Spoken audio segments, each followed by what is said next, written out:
Most people call them the same thing. You see a large black bird on a telephone wire, and you say, crow. You see one on a fence post on a country road, and you say, crow. You see one following a group of hikers along a trail ridge, and you say, crow.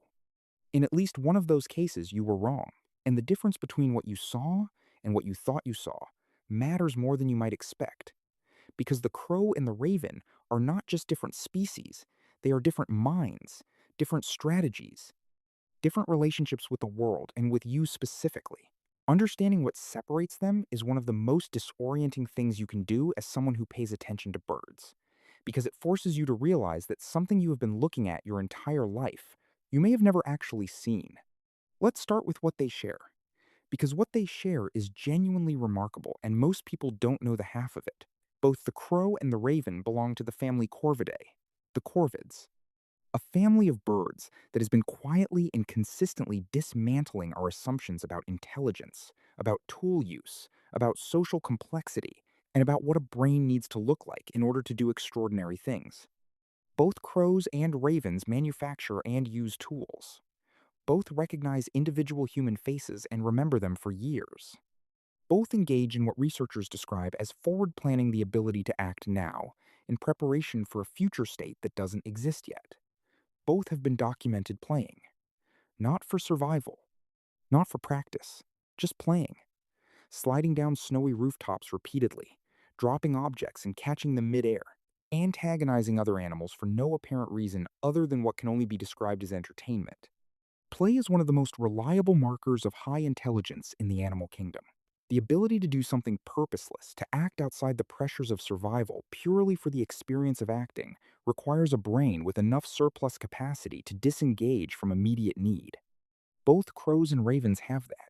And yet, when scientists began putting them through the same tests, the same batteries of cognitive challenges used to evaluate great apes and human children, something interesting emerged. They are not equal. In measures of raw problem solving complexity, in tasks requiring the longest chains of reasoning, the most steps between the problem and the solution, ravens consistently score higher.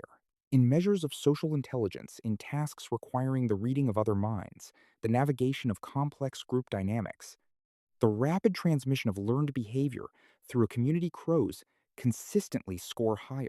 They are not one thing divided into two species. They are two different kinds of extraordinarily intelligent.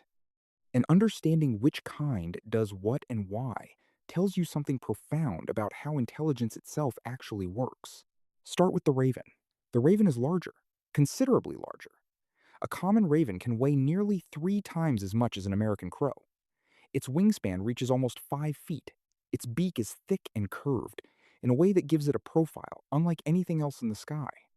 But what defines the raven, what separates it most sharply from the crow in terms of behavior, is where it lives and how it lives. Ravens are wilderness birds. Not exclusively, they exist at the edges of human settlements, but their core habitat is open wild landscape. Mountains, forests, coastlines, tundra. Places where the environment is vast and unpredictable, and where survival depends on solving novel problems that have no established solution. This is what shaped raven intelligence. Not social complexity, not urban adaptation. Raw problem solving under pressure in environments that change constantly and offer no guarantees. Ravens were tested against chimpanzees using a comprehensive battery of cognitive tests originally designed for primates, the same tests used to measure great ape intelligence. The ravens performed at an equal level. Not close, equal. And in specific categories, particularly in causal reasoning and in what researchers call the inhibition of prepotent responses, which is essentially the ability to stop yourself from doing the obvious thing in order to do the smarter thing, the ravens outperform the chimpanzees. There is a test researchers use called the cylinder task. A piece of food is placed inside a transparent cylinder with openings on both ends. The obvious move, the prepotent response, is to reach straight at the food through the side of the cylinder, which doesn't work because the cylinder is solid except at the ends. Most animals fail this test repeatedly. They keep reaching for the food through the side they can see it through. They cannot override the impulse to go directly at what they want. Ravens pass it almost immediately. They suppress the direct approach. They look at the whole structure. They find the end. They get the food. Chimpanzees struggle with this task significantly more than ravens do. The ability to suppress an obvious wrong answer in favor of a less obvious right answer is one of the most demanding cognitive operations we know of. It requires holding multiple possible actions in mind simultaneously, evaluating their likely outcomes, and choosing the one that works rather than the one that feels most direct. Ravens do this casually, the first time, and then there is the planning. Ravens were given a box that could only be opened with a specific token. They were shown the token. Then, after a delay, they were presented with the box again along with a collection of objects, including the correct token. The ravens selected the correct token, carried it, used it to open the box. But here is the part that matters. The delay between seeing the token and using it was extended. 5 minutes, 15 minutes, an hour, 17 hours. The ravens still selected the correct token. They had held the plan in mind across time, across sleep, across an entire night. They woke up and they still knew what they needed and what it looked like and where to find it. This kind of prospective memory, memory oriented toward a future action rather than a past event, was for a long time considered exclusively human. Ravens have it. Now, shift to the crow. Everything that makes the crow remarkable is different in kind, not in degree. Where the raven evolved in wild open landscapes, the crow evolved in complex social environments, in groups. In communities where navigating relationships, tracking who did what to whom and when, was as important to survival as solving any physical puzzle. This is what shaped crow intelligence. Not individual problem solving under wilderness pressure. Social cognition at scale. Crows live in large family groups with sophisticated hierarchies. They recognize not just individual humans, but individual crows across large territories. They track grudges and alliances. They adjust their behavior towards specific individuals based on accumulated history, not just the last interaction, but the pattern across many interactions. Crows have been shown to understand the concept of zero. In numerical cognition tests, crows grasp that zero precedes one, that nothing is a quantity with a specific value relative to other quantities. This is an abstract mathematical concept that human children typically don't master until around age 4. Some researchers argue it was not fully understood by ancient human civilizations for thousands of years. Crows teach, not just in the loose sense that young animals learn by watching adults. Crows have been documented actively demonstrating behaviors to younger crows, performing an action, pausing, watching the younger bird attempt it, and repeating the demonstration. This is pedagogy, intentional instruction, the modification of your own behavior for the purpose of changing someone else's understanding. Crows also understand death in a way that is unlike almost any other animal outside of elephants and great apes. We covered this in a previous video: the funeral behavior, the threat assessment, the 6-week memory of faces associated with mortality.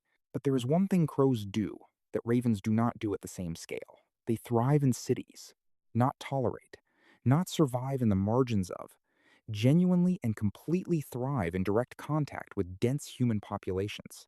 The crow's social intelligence, its ability to read individuals, build models of specific humans, adapt to changing social environments, and pass that adaptation through communities at speed, turns out to be perfectly suited to urban life. A city is, in cognitive terms, an extraordinarily complex social environment. It is full of individuals who behave differently from each other. It changes constantly. It rewards the ability to predict specific people rather than general patterns. The crow was built for exactly this, by complete accident, millions of years before cities existed. Ravens are not city birds. They are not built for dense human contact. Their intelligence is oriented outward toward physical problems, toward individual planning, toward the vast, unpredictable challenge of surviving in wild, open spaces. Put a raven in a city, and it is functional but not at home. Put a crow in a city, and within 2 generations it has learned the garbage schedule, mapped the social hierarchy of the humans in its territory, and started leaving gifts on the feeders of the people who have earned them. So here is the question this research leaves open.